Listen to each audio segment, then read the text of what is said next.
Mentally or physically, success could be defined as getting up one more time after you've been knocked down over and over and over again. I'm T.WOOD, and this is Triumph for Moments, where I highlight significant moments in life that are far beyond the surface to inform, encourage, and inspire people to triumph over their life's challenges. With me today, I have Marnell Small. She hails from Waldorf, Maryland. She has a degree in mass communications from Bennett College for Women. She is CEO and founder of the Diva, determined, inspired, victorious, and accomplished organization, Movement Association, as well as a licensed Zumba instructor. Miss Marnell Smalls, welcome, welcome, welcome. How are you? I'm good. Thank you for having me. Okay. Well, we're going to jump right into it. I want to get an idea of what does a regular day look like, let's say Monday through Friday. What is a regular day when you get up in the morning? Oh, my. How much time you got? How much time you got? I'm the queen of multitasking. You just named a whole lot of things that I am and that I do. First off, I'm a wife. I am a mother. I am a CEO of a nonprofit organization. I'm a full-time employee. I am a dance fitness instructor. I also am a meal prep specialist. And so, yeah, that's a lot of things. That's a lot of things. I know I left something out because somebody to come and get their hair braided today too. No. See, I left something out. I'm just saying. But all those things that you're balancing.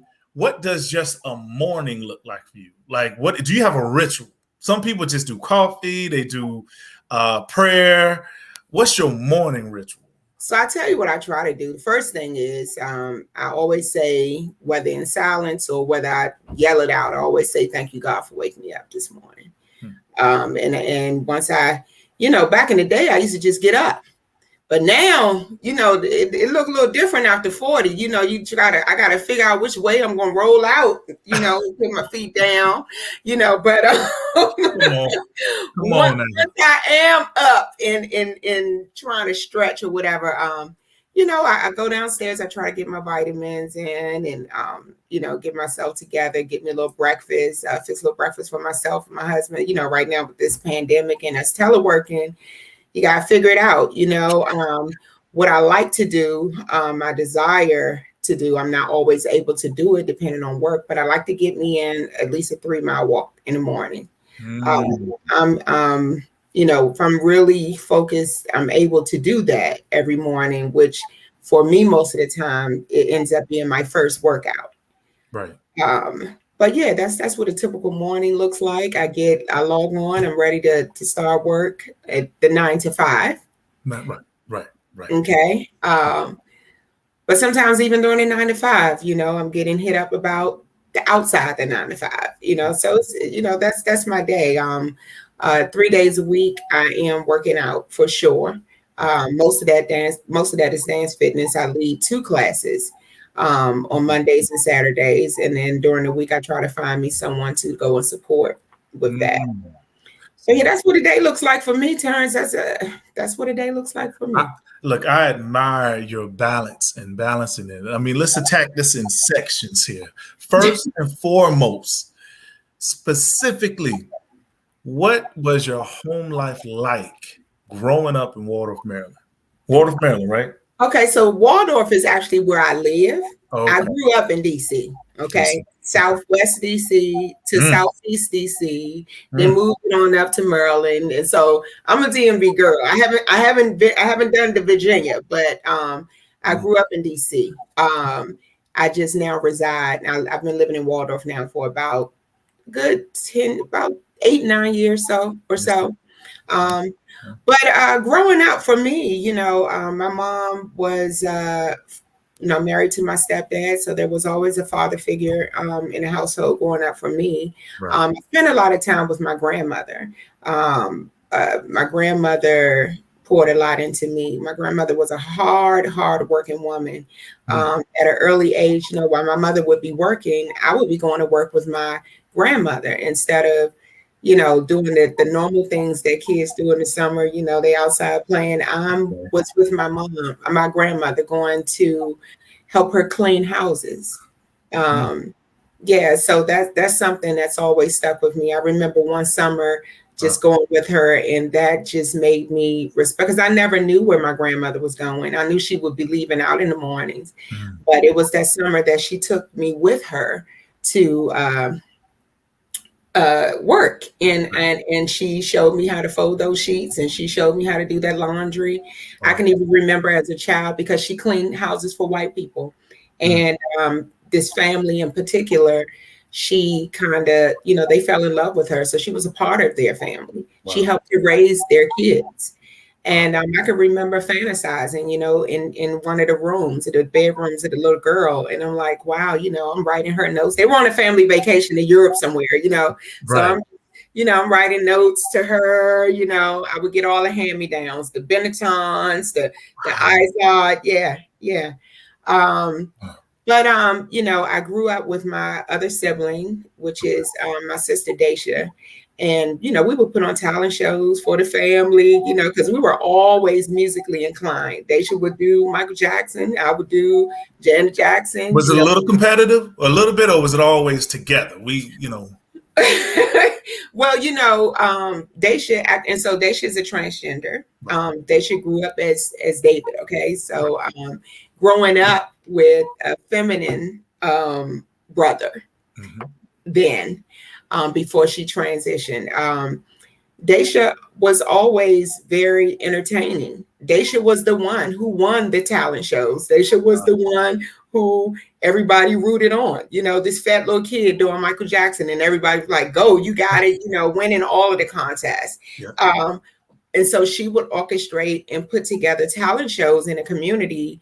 And you know, that's where I got my dancing from, really. So I wouldn't say it was competitive. We was in it together. It was a little fighting and bickering back and forth, but the normal stuff. It was the normal. I tell you what, with that, you know, do you think that, see, you have this energy that comes off as a real free-spirited person. So sometimes you think that, you know, a lot of our personality comes from our environment, how we grew up, things of that sort. So was there a certain standard or level of expectation that you or your siblings had to hold, you know, growing up?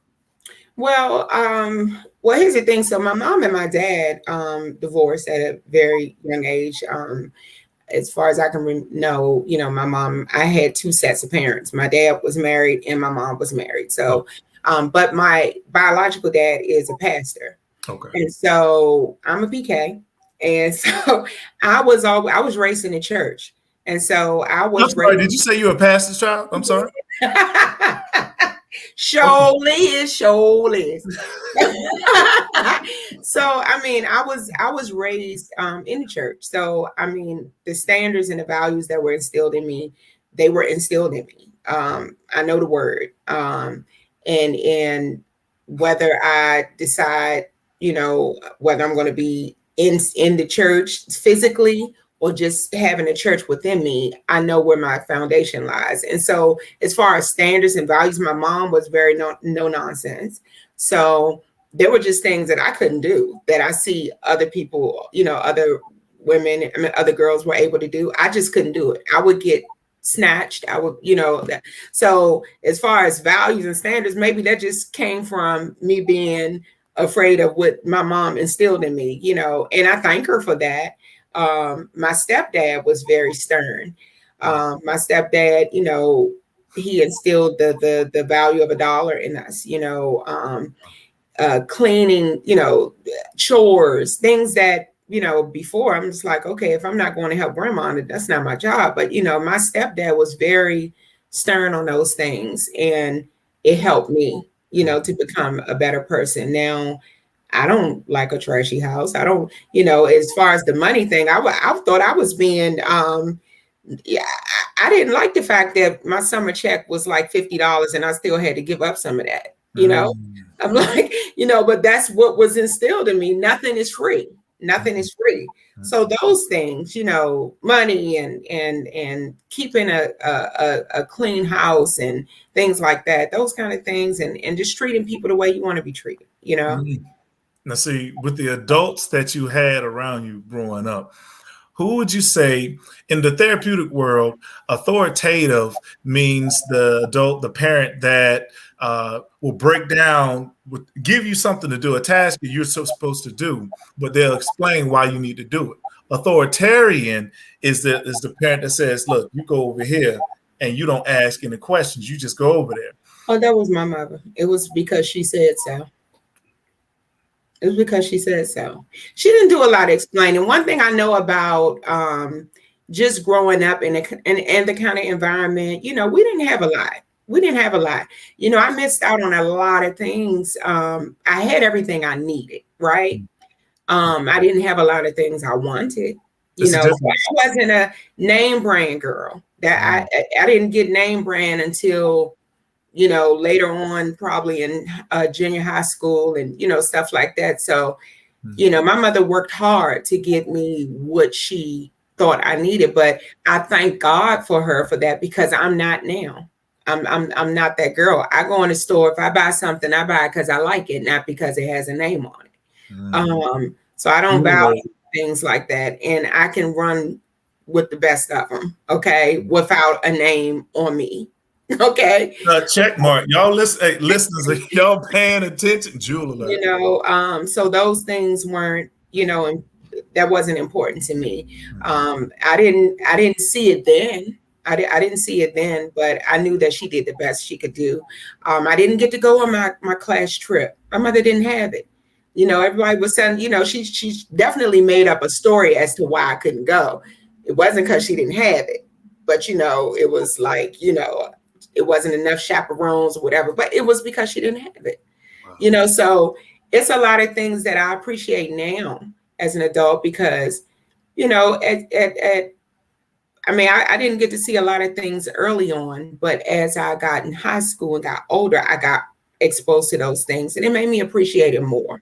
Right. I appreciate traveling and stuff more now, because I'm doing it. I put my money to the side and I said, this is where I want to go. This is what I want to do. If I do decide to go and buy a Gucci bag or whatever, it's because I like the bag, not because it's Gucci. So that I've never been one for labels, and I think that's just how I was raised. Now I will say this though, I am good. I take that back.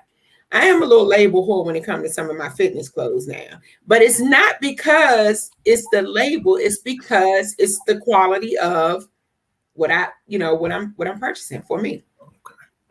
Okay. See, we had to make sure we get that straight in case any of the listeners be like, hold on, Marnell, we pay attention now. we know. No, because a lot of people know what I like as far as the fitness world. And for dance fitness instructors, you just got to come correct. So it's a necessity more or less than, this is a preference. I'm getting this because it's so-and-so. I ain't got no Beyonce. I don't got that Adidas stuff, whatever her name brand stuff. I ain't got that. And it's not because it was sold out. It's because I never had a desire to go online and buy it. When I hear you say that, it reminds me, or at least to me, it comes off as an individual who is pretty solid in understanding at least who you are. You know how we tend to get caught up in trying to follow the next trend and things of that sort. When you break down what you just said, it comes off to me that you're pretty solid in knowing who you are, what you prefer, and what you'll pass on. Absolutely. I believe I am. I don't follow trends. I set them. See, with that being said, now you graduated from the great Bennett College for Women. Yes, Bennett Bells. Whoop, whoop, Bennett Look Bells. here. Okay, I had to say that. Look at here. So, how would you summarize your college experience? How would you summarize it? So First of all, I'm a first generation college student. Wow. So I'm the first person in my family to graduate from college, go to college, graduate. So I went and I was the guinea pig for everybody because I didn't know a lot of stuff when I went to school. The blessing in Bennett, I went to Bennett again, didn't have any money, I went on a $200 book scholarship. So that means everything was loans. Okay. I mean, and I'm not saying this for anybody else. This is just the fact that I got accepted. My mama said, "You're going, we're going to figure it out. You're going." At the end of the day, you're going. And even when I got down there, the day after I got down there, my grandmother passed. I went to my college orientation, my freshman orientation. My parents, both sets, my mother and her husband, my father and his wife, they all took me to school. And the next day I went to orientation. I came back to my dorm and I saw my dad and my stepmom there. And so they drove back because they didn't want to tell me over the phone that my grandmother passed. So my freshman year got off to a rocky start because my grandmother was my rock. So I had to go home, do that, but I came back, caught up.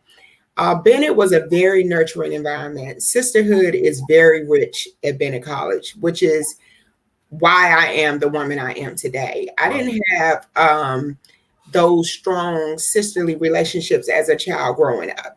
And so to have that kind of, I went there. There were a lot of girls there who were from DC, who some I went to high school with and just went to high school with, didn't know them, but they embraced me. Some I didn't go to school with, embraced me, brought me up to speed, showed me the ropes, helped me out when I felt like I was calling my mom and making up stories about, they're doing this, they're doing that, and I need to come home. She's like, well, you'll probably, just stay 1 year. She told me, just stay 1 year. And if you give me 1 year, if you don't like it, you come home. But what she knew and what I didn't know, that in that year, I would meet people, I would engage, I would want and desire to stay. And so she got me, because had I gone home for the nigga I was trying to go home for, my French, I'm sorry, my life wouldn't be what it is today. It just blows. That's what it was. I left my boyfriend. I wanted to go home and be with my boyfriend. I didn't see the importance, but I thank God for my mother who said, yeah, a year. Look, did that prevent you? If you was to list, was there any particular organizations that stand out that you might have participated in, or maybe it might have been? I know what you're getting at. With this. I have no idea what you mean. I know what you get, but I am me, sir. Okay, I see all this little purple back. That's why when I got out, I just said, I'm gonna go ahead and do Diva Movement, because I didn't get a chance to do any of that. Again, coming in as a first generation college student, right? I didn't know anything about Greek life. I don't know. I just know, oh, look at these pretty colors. And I'm being very real with you. I did not know the importance. I didn't know the significance. I just heard of it. What I knew of sororities and fraternities was from a different world. Okay. When you had one thing that really stuck out was how you said you literally saw people from high school that you didn't necessarily engage with, but then at college, they kind of took you in. That is awesome. Like, were you kind of like, hold on, like you really didn't say nothing to me in high school, so I'm not really gonna say nothing to you? Well, no, at that time I was a little. At that time, well, I'm a people person anyway, and at that time I needed all of that. So I definitely wasn't turning away any support, anything, because I was there by myself, really. I didn't, I knew them, but I didn't know them, And so now I'm living in the dorms with them, and I'm having to rely on them, especially the older ones who were there, because at Bennett, in tradition, the juniors are the big sisters to the freshmen. And so there's a whole ceremony where you get a big sister, and so my big sister just happened to be from DC. And so, when they matched it up, to be from DC, just happened to be from DC, because I know people had big sisters that were from different places. But another thing is, now my big sister, I had one that was given to me, and I had one that took me. And the one that took me was my maid of honor at my wedding. And to this day, she don't like for me to reference. I got a milk. She don't like for me to reference anybody else as my big sister. She knows who she is. But it's so endearing though, because you know, when we go back and we have our white breakfast and stuff like that, you see all of these your big sisters who, you know, they looked out for you when you were in school. And I hear what you're saying, but I never had that. I never had that reservation because I needed everything they were giving me. I was clueless. Financial aid, and I owed too. I was like, who gonna pay for this? Mom about to get put out. What is happening? I didn't know anything. I didn't know nothing about a promissory. No, I mean, I'm just telling you. I went the blind. I didn't know these things.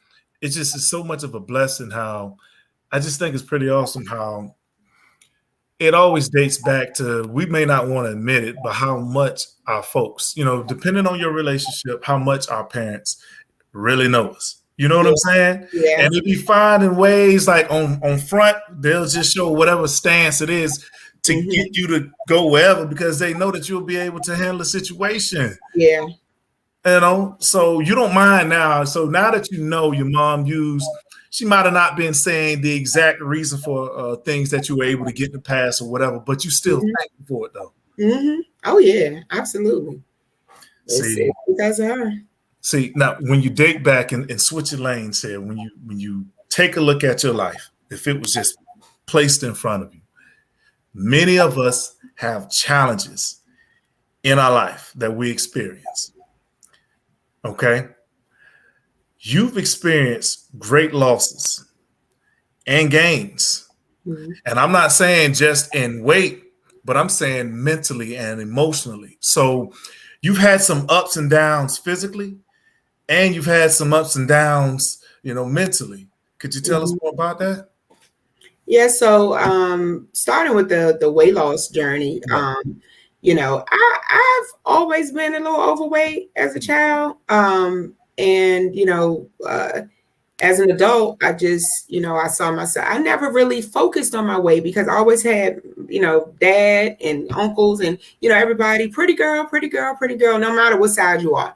So I never felt I was ugly or anything, you know, and so my weight wasn't important to me until I became an adult and I actually stepped on a scale and saw that I was over like 250. I was like, what is, like, that number like did something to me, but it didn't stop me, you know, like it was like, okay, well, I'm just going to be, you know, because a lot of times we embrace a lot of full figure women, I will say, we've learned to embrace where we are. A lot of us have. And so for me, I've always been very confident, even at my heaviest, which was 317. I was 317 pounds. And at my heaviest, I was doing plus size modeling. I was, you know, being asked to participate in this. I was still dating, like serial dating. You were active. Serial dating. Okay. I was sought after. So I didn't feel like my weight, you know, as long as I felt good, as long as I could find the cute clothes for people, you know, I did not feel that.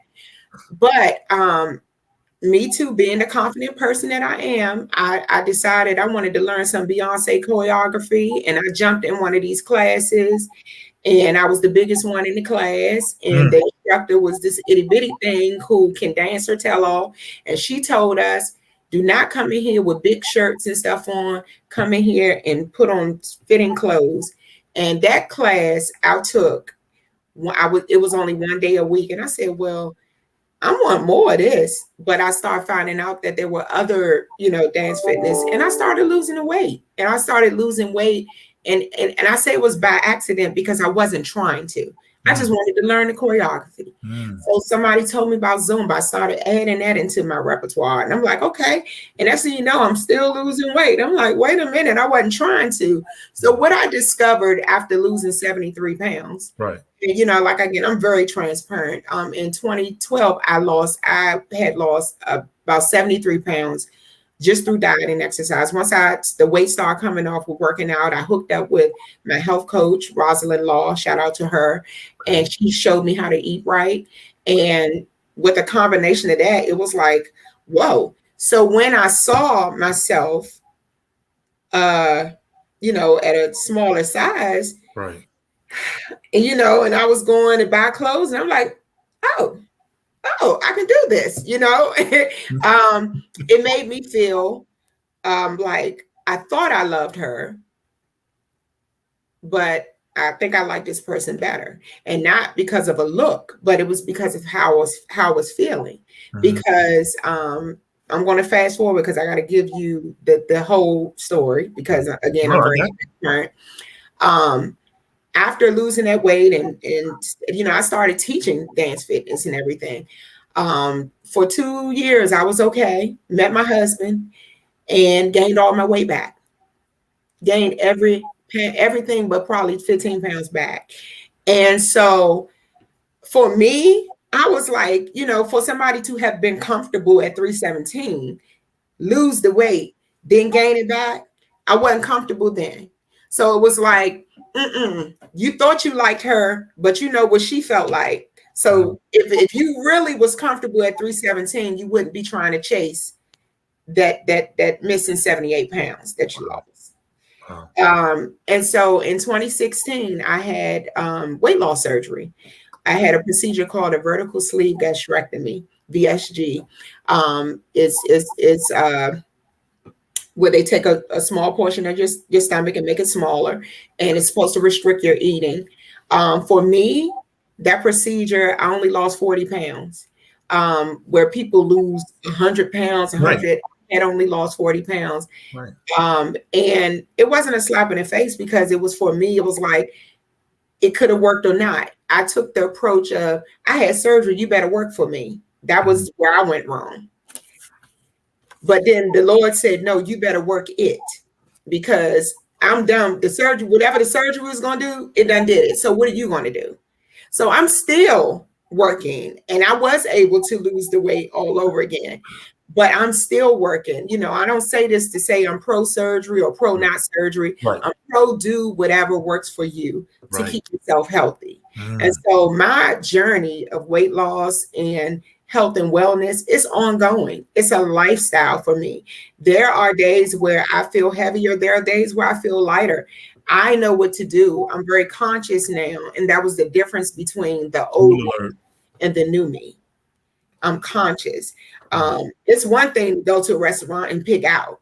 It's another thing to go to a restaurant, and when you're picking out, you're like, Dad, how am I gonna get this off? You know, it's different. It's a different mindset, or to not pick out at all, because you got goals, right? So with the weight loss journey, I'm going to keep dance fitness save my life, because I know what to do. I enjoy it. I know what to do to get the weight off. I know what to do. I know what works for my body. And so again, the journey for me, it has some hills, some humps, some bumps, but it's ongoing. It will never end. Diabetes runs which leads me into the other challenges or things I've had to overcome, emotional weight. Diabetes runs very deep in my family on both sides, mother, father, stuff, you know, everybody. So I lost my grandmother to diabetes. In 2017, I lost my sister to diabetes. And also in 2017, my mom began to have complications of diabetes, and she lost one leg. She started with the toes, went with a leg, and then it went with another leg. My mom is now a double amputee. And for 2 years of my life, while she was just taking care of me after I had the surgery in 2016, she was walking around helping me get around. And so just in a year, you know, and I look at it and I say, well, you know, I feel like sometimes that, you know, because prior to that, my mom had just had, I mean, that was the surgery for amputation. My mom had just had triple bypass surgery as well. So my mom had triple bypass surgery in June. My sister passed away in October, all in 2017. And then in January, my mom became a double amputee. So I say, you know, God knows what he's doing. I feel like God, you know, fixed my mom's heart to be able to handle the death of my sister. And I feel like I needed to be in the best shape of my life to be able to be a caretaker to my mom. That's right. Because we're talking lifting wheelchairs, lifting her, shifting. You know, I never told her no. You know, it took a lot. It took a whole lot to build up someone's to keep someone from falling and sinking into depression. But you're dying on the inside while you're watching. I'm watching, but I can't let her know how I'm feeling because I'm angry. You know, I'm angry at God for this because I'm like, this woman has taken care of her mother, right, her husband, her sister, right, her child, everybody till they died. So, you know, when you hear the saying, your latter years will be your better years, that's something I struggle with because I said, God, why, if these are her latter years, why aren't they her better years? And so what God revealed to me is that who's to say that these aren't her better years? Because just because she doesn't have her legs, was her better years her being in pain and moaning and groaning and always in pain? Or did I need to take that pain away from her for these to be her better years? Y'all better listen. So it was perspective for me. And today, she is living her better years. Trust and believe me. The joy, you know, if she's in pain, I don't know. My mom is thriving. She, you know, I took care of her for 2 years. She's now independently taking care of herself. She's not teaching Zumba classes at this point. This woman is, I mean, you know, hey, I'm her child. I'm her child. I get it honest. Look, hey, look, there's something that you said, and I want here's the love and appreciation, you know, that I know all our listeners have just for the transparency that you show and that you have. There was something earlier that you said I want to make sure we tap in so that they can understand, you know, we all human. You said, you know, in the midst of those times that you was getting angry. Here's the question. It poses this: what or who were you getting angry at? Oh, I was angry with God.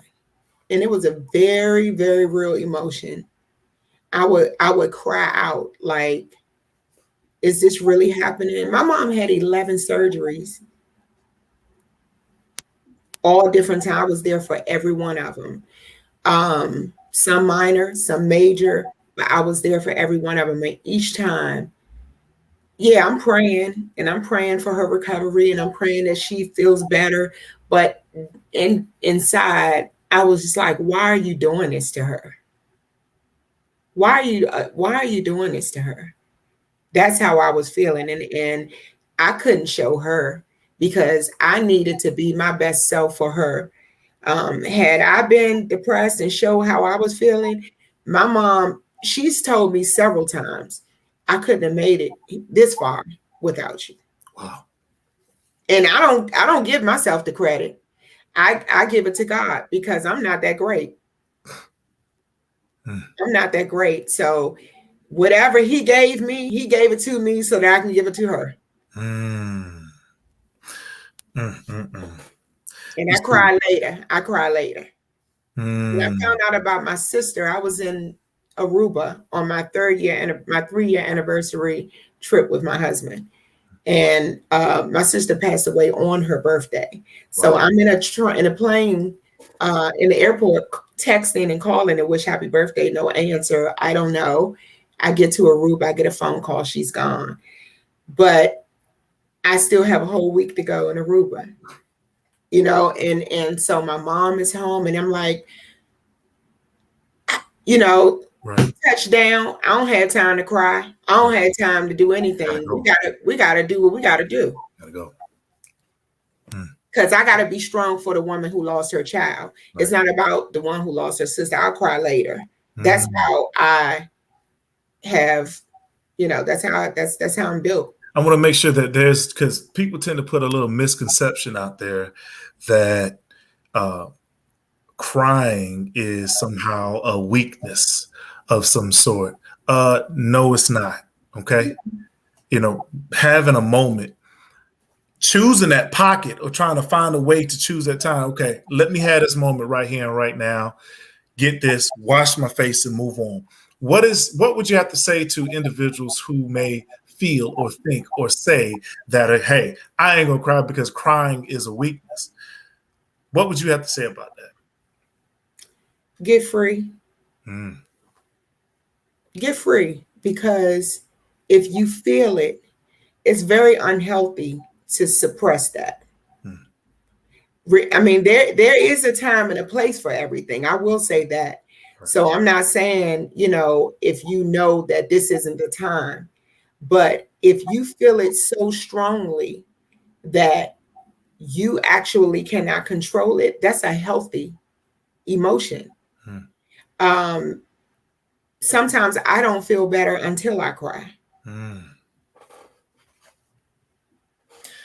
Listen, when you kind of consolidate everything that you've been through and the things that we spoke here on this particular episode here, what would you say is the key ingredient or ingredients that helped you just pretty much be right here and right now, having that big smile on your face? What was the ingredient? What was the ingredients? First of all, knowing who is your source, because my source, knowing the difference between the source and the resource, so I know that God is my source. So as long as I got him, I don't have to worry about the resource. And so with that, all things are possible. That's the first thing. My sister has a mantra that I use all the time, and it's push through. She used to say it all the time, even in her sickness. I'm a push through, #push through. Wow. And I have so many push through moments. I'm a dance fitness instructor, love teaching dance. I just had knee surgery in November of last year. I'm still dancing. Still going. I might hop different. My jumping jack might require me to lift my leg up a different way, but I'm going to push through it. Come on. My sister's mantra is push through. My mantra is commit and follow through. So whatever I commit to, I don't get to feel like, because if I'm not going to be able to do it, I'm just not going to be able to do it. Be okay with not being okay to do something. Be okay with saying no. Be okay with saying not this time. Be okay with, not being able to go or not being able to be a part of it. But when you commit, follow through. That builds character. It's a many of things I've committed to that I did not feel like. But because I made the commitment, I have to follow through. We first and foremost, for people who want to follow you, are encouraged by you, are inspired by you, how can some of our listeners here be able to, if not get in contact with you, or just to kind of see what's going on, if they just want to get a little piece of inspiration for what you're doing, all the things that you're a part of? Well, I mean, I'm not right by my rights, but I'm sure about other people's rights. I'm somebody's public figure, but on Facebook, my page is not public, but you can follow me on Facebook. Marnell Small, Marnell, middle initial L, last name Small without an S, not Smalls, but Small. We also have the Diva Movement Association, Inc. Page. Also, right now, we're revamping back up after the pandemic. We're about to roll out some things for the Diva Movement Association, Inc. For my nonprofit organization, you can go to the website, which is divamovementassociationinc.com. And you can follow me on Instagram. That is open. There is where you will get fabulosity, food, and fitness. And I am on Instagram at MD Diva 104. I tell you what, we can't miss the part about you being CEO and founder of the Diva Movement. Could you please give people more information about it? Could you just tell us about that? Yeah, so Diva Movement is my baby. Diva Movement was originated in 2011, but we became an official 501c3 in 2014. So we've been doing stuff for a while. Diva Movement stands for Determined, Inspired, Victorious, and Accomplished. I started Diva Movement not even knowing what I was doing. I just knew that, hey, listen, I know God don't hate these women following me just because I'm dancing. So, one day in my class, I had a young lady who had been coming to my class, and she was a high school student. And I just felt compelled to announce to the class that we as a class are going to pay for her prom, because she was coming to work out. She was overweight. She was coming to work out to lose weight for her prom. So, my big mouth, we're going to pay for your prom. And everybody in the class jumped in to say something. I'll contribute. I'll pay for her hair. I'll pay for her makeup. I'll pay for her shoes. I'll do whatever. And we are 11 prom makeovers in since 2014. So that's just our young divas. Diva Movement, we do, we empower women on all levels, just to be the best you, to live victorious, determined, victorious, and accomplished lives. So we have the Divasation, which is a conversation with the diva. And what we do during this is we bring in, we pick a topic that is plaguing a community or something that's very near and dear to women. Right. And we bring in experts, and we actually have open dialogue. We it's a no judgment zone. And we are very, we have great dialogue, but we're very open with one another. It's transparency, it's freeing. And, even if it's not you, somebody is getting free from something maybe you have said. So it's that. We have our Golden Divas, where we've done the hand and line dance brunch for our seasoned divas. Seasoned divas, that's the word right there, right? We've done everything from father-daughter balls. Wow. From we do the backpack drive. Our staple is our chat and pack. And we do the toy drive. We've been doing that since 2011, where we donate so many toys to whatever community we decide we want to pick that year. We've been working with Kentland Community Center, which is in PG. Right. We have something coming up with them soon. They have a jamboree. Diva Movement collects backpacks and gives it to the community as well. The chat and pack is something that I really love, because we have the young divas to write messages on bags.